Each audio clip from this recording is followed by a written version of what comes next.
कविता अपने भावों को प्रकट करने का एक सघन साधन है। भावनाएं व्यक्त करनी होती है तो हम वो कविताओं के थ्रू करते हैं। मुझे बहुत शांति मिलती है इससे, क्योंकि कोई चीज सोचता रहूं बेकार की फालतू, जब सोचता हूँ उसी कविता के विषय में सोचता हूं। जिंदगी से हटकर कविता और कुछ नहीं कहती, तो हमें हमारी जिंदगी का आईना ही दिखाती है। और इतनी बड़ी कथा को बहुत छोटी चीज में 2 मिनट की कविता में पिरो देते हैं। हम अपने अंदर की मनोभावना को समाज के सामने पूरी तरह से व्यक्त कर सकते हैं। कविता अपने कहन के अनुसार कभी गीत, कभी गजल, कभी दोहा, सोरठा, परवे, सवैया, चौपाई आदि अनेक रूपों को धारण करती है। 2 लाइन एक श्लोक होता है, उस श्लोक का व्याख्यान शायद बहुत बड़ा हो, लेकिन वो श्लोक 2 लाइन में कहा जा सकता है, कम समय लेती है और गहराई तक असर करती है।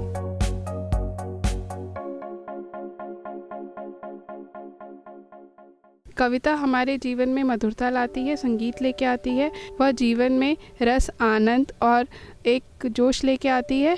इसलिए हम कोई भी उत्सव करते हैं या किसी के प्रति हमें अपना भावनाएं व्यक्त करनी होती है तो हम वो कविताओं के थ्रू करते हैं। हरिवंश राय बच्चन जी की एक कविता है, न रहो न निराश करो मन को, कुछ काम करो जग में रह के निज नाम करो।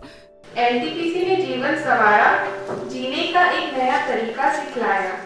सुबह का वह हसीन नजराना, NTPC sand park, lake park का दिलकश नजराना। वो मिसवाक का नूतन मंजन, वो आमले की चटनी और अचार, इतना शुद्ध सुरमई वातावरण, वो ब्रह्म कुमारियों का ब्रह्म ज्ञान, वो नीम चढ़ी गिलोय का स्वाद, नींबू, आम, अमरूद का खजाना, है ये मेरे निबंध का अनमोल नजराना। कविता में इंटरेस्टेड बहुत ज़्यादा हूँ। सन 78 से मैं वीर रस के गाना में बहुत ज़्यादा इंटरेस्ट लेता हूँ। अधिकतर वही पंक्तियाँ लिखता हूँ। करुण रस भी लिखता हूँ, हास्य रस, श्रृंगार रस सभी लिखता हूँ। इसे मेरी बहुत मुझे जो है मुझे बहुत शांति मिलती है इसके, क्योंकि कोई चीज़ सोचता रहूँ बेकार की फालतू, जब सोचता हूँ उसी कविता के विषय में सोचता हूँ। ये लाइन लिख रहा हूँ, ये लाइन लिख दिया तो उसके आगे क्या लाइन पड़ेगा, ऐसे करके उसी में व्यस्त रहता हूँ। जो शहादत दिया इस जन्मभूमि पे, उसकी कीमत लगाना सहज है नहीं। भाव जिसमें समर्पण का हरदम रहे, जो शहादत दिया इस जन्मभूमि पे, उसका कीमत लगाना सहज है नहीं। भाव उसका स्वागत खुदा भी करे सर्वदा, उसका कीमत लगाना सहज है नहीं। जो देश के लिए बलिदान है, भाव जिसमें समर्पण हरदम रहे, चांद सूरज भी उसकी करे आरती, उसके कदमों में सादर झुकाए आसमां, खेलती गोद में लेके मां भारती। तो धन्य है मेरे देश के वीर जवान जो सीधे पे गोली खा रहे हैं।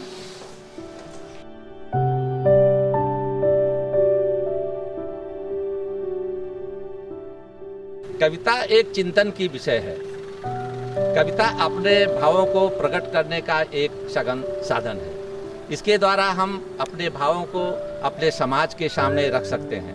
यह ऐसा साधन है जिसके द्वारा हम कम से कम शब्दों में अधिक से अधिक भाव को समाज के सामने रख सकते हैं। जब कविता हम सुनते या देखते थे तब मेरे मन में ऐसा भाव आया कि मैं भी कुछ शब्दों के द्वारा, कुछ लाइनों के द्वारा अपने भावों को अपने समाज के सामने प्रकट करें। इससे हमें जो है प्रेरणा मिला। कविता के द्वारा ही कुछ लाइनों लिखने का मुझे प्रेरणा मिला। धन भइल हमरो नगरिया, आइल एनटीपीसी बनावे बिजूरिया। देख देख के लोहा लक्कड़ सबके मनवास भइल, रोटी कपड़ा साधन संगवा स्वास्थ्य के भरमार भइल। धन भइल हमरो नगरिया, आइल एनटीपीसी बनावे बिजूरिया। अमलोरी से कोयला आई, रिहंद बांध से पनिया, दूर देश से कल पुरजा आई, जन जन करी है नौकरिया। धन भइल हमरो नगरिया, आई एनटीपीसी बनावे बिजूरिया। कविता एक ऐसा माध्यम है जिसके द्वारा हम अपने अंदर की मनोभावना को समाज के सामने पूरी तरह से व्यक्त कर सकते हैं। रही बात कविता की प्रेरणा, तो कविता की प्रेरणा मुझे बचपन से ही कवि सम्मेलनों में देखने से प्राप्त मिली। कवि सम्मेलन के माध्यम से लगा कि ये कवि ऐसे हैं जो समाज में व्याप्त बुराइयों को अपने कविता के माध्यम से व्यक्त करते हैं। खुशी से भरा कितना अच्छा था बचपन, खुशी से भरा कितना अच्छा था बचपन, हिलोरे लिए जमकर छलकाए अपनपन। बढ़ गया संस्कारों के चादर से गौरव, जब घर से बाहर निकला कभी सम्मान मिला कभी अपमान मिला, तो बढ़ गया संस्कारों के चादर से गौरव। प्रथम पंक्ति में हो किए कितने कलरव, प्रथम पंक्ति में हो किए कितने कलरव, आंसुओं को सदा हमने मोती ही समझा। तूफानों से लड़ते स्वयं को मैंने देखा, जीवन के उतार चढ़ाव का हर पल मैंने देखा।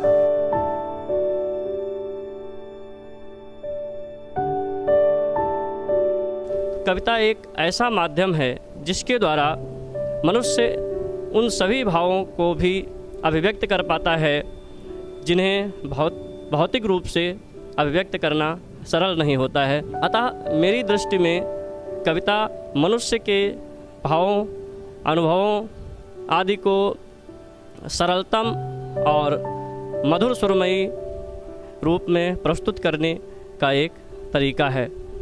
सरगम बनाकर गुनगुनाना सीख लो, दर्द की सरगम बनाकर गुनगुनाना सीख लो, तुम बुतों की महफिलों में मुस्कुराना सीख लो, चीख करके मत छुपाओ, चीख करके मत छुपाओ, अपने मन की बुज़दिली आज़माएगा ज़माना, गम छुपाना सीख लो, दर्द की सरगम बनाकर मुस्कुराना सीख लो। हर घड़ी एहसास उनका ख्वाब बनकर पल रहा, हर घड़ी एहसास उनका ख्वाब बनकर पल रहा, दिल में है तड़पन का आलम, दिल लगाना सीख लो, दर्द की सरगम बनाकर गुनगुनाना सीख लो।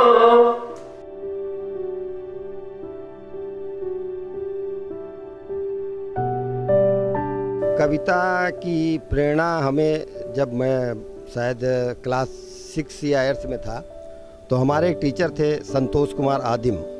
उनके वो हर 26 जनवरी 15 अगस्त पे नई नई कविताएं पेश करते थे।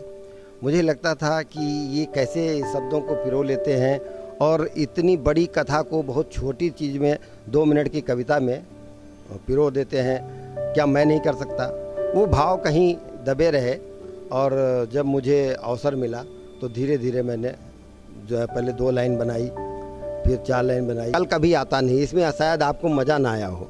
इसको मैं कविता के माध्यम से असरदार तरीके से 2 लाइन में पढ़ता हूँ कि नेकी बदी का कौन कहता फल नहीं मिलता, जवाब खूब मिलते हैं सवाले हल नहीं मिलता, वक्त मिलता है बहुत इस जिंदगानी में नहीं मिलता, तो बस गुजरा हुआ एक कल नहीं मिलता। दोस्तों बात वही थी, लेकिन ये कविता के माध्यम से थी और शायद इसको आप अच्छे ढंग से समझ गए होंगे कि कविता क्या है। तो कविता कवियों की थाती है या हृदय दीप की बाती है, अंतस का दीप जला करके उजियार हृदय कर जाती है। और कानों में घोले मधुर राग जब गीत गजल बन जाती है सरस्वती की कृपा दृष्टि जो मुझको भी कुछ आती है।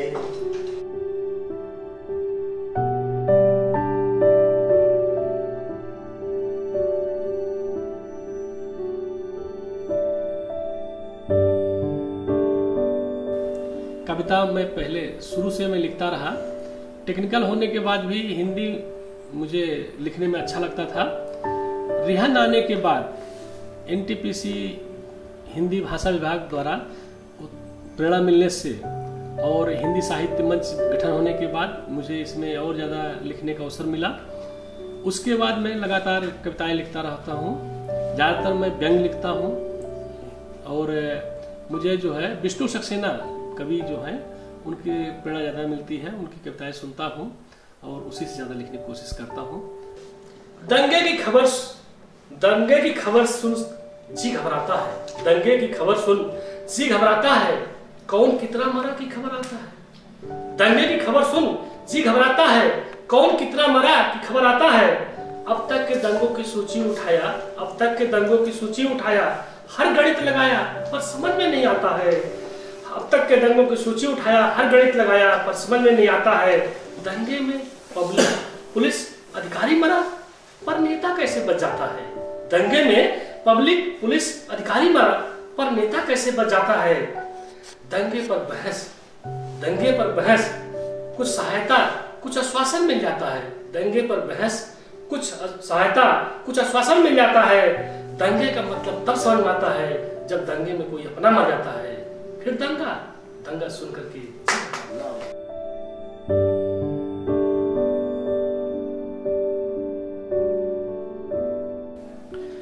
जहाँ तक कविताओं का ताल्लुक है, हम सभी किसी न किसी तरह अपने बचपन के दिनों से ही कविताओं से प्रभावित रहे हैं और कुछ कविताएं सुनते हैं, कुछ पढ़ते हैं, कुछ पसंद आती हैं, कुछ नहीं पसंद आती हैं, लेकिन उनका तादात्म्य हमारे जीवन में हमेशा रहता है। मैं भी जब से होश संभाला है, जब से पढ़ना लिखना सीखा है, कविताओं से प्रभावित रहा हूँ और देसी विदेशी कविताएं पढ़ने के बाद मैं उस पे पहुंचा कि मैंने कभी उस तरीके से उस लाइन पे नहीं लिखा। मेरा प्रिय विद्या जो रही वो गज़ल रही और कुछ तुकांत कविताओं और गज़ल को छोड़ के बहुत ज़्यादा उस तरफ मैंने प्रयास नहीं किया। लेकिन अगर फ्यूचर में मैं अपने को एक कवि के रूप में चाहूँगा तो मैं चाहूँगा कि मैं ऐसी कविता लिखूँ जैसी अवतार सिंह संधू पास ने लिखी थी। अब जबकि किनारों पे तेरे कदमों के निशान खोजने छोड़ दिए हैं मैंने। वाह क्या बात है। अब जबकि किनारों पे तेरे कदमों के निशान खोजने छोड़ दिए हैं मैंने, ढलते सूरज के नीचे बैठ तेरा इंतजार भी नहीं होता। क्या बात। अब ना सुबह होती है तेरी मुस्कुराहट से, अब ना सुबह होती है तेरी मुस्कुराहट से, ना रात तेरी हंसी से रोशन। बेवजह मैं भी अब परेशान नहीं होता, बेवजह मैं भी अब परेशान नहीं होता, बेवजह तेरा भी दिल नहीं धड़कता। मैंने भी कागजों की नाव बनाना छोड़ दिया है, मैंने भी कागजों की नाव बनाना छोड़ दिया है। तेरा भी पैरहन अब कागजी नहीं, तेरा भी पैरहन अब कागजी नहीं। मिट जाने का जज्बा ना मेरे दिल में है, मिट जाने का जज्बा ना मेरे दिल में है। कुर्बान होने की चाहत तेरे जिस्म में है, कुर्बान होने की चाहत तेरे जिस्म में भी नहीं। तेरी किस्मत में है, तेरी किस्मत में है अब पतझड़ का जर्द रंग।